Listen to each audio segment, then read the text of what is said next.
ciebie, skarbie.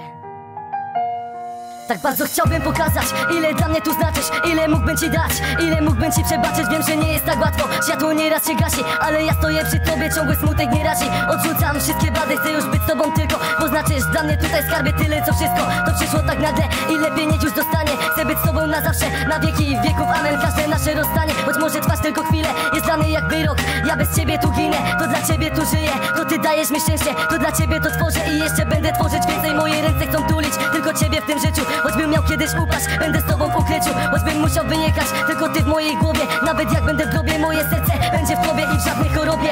Nigdy cię tu nie zostawię, bo nawet jak mnie zabraknie, moja dusza zostanie. Nie znam słowa wygnanie, zostanę jak powiesz idź już, bo zależy mi na tobie i ty nie zapomnij tych słów. Nie szukam żadnych przysłów, wiem, że często cię ranię, ale będę przepraszać, aż zapomnieć, że byłem daniem. Te słowa nie są tanie, wiesz mi znaczą dla mnie wiele, chcę cię kochać jeszcze więcej, jesteś wszystkim aniele.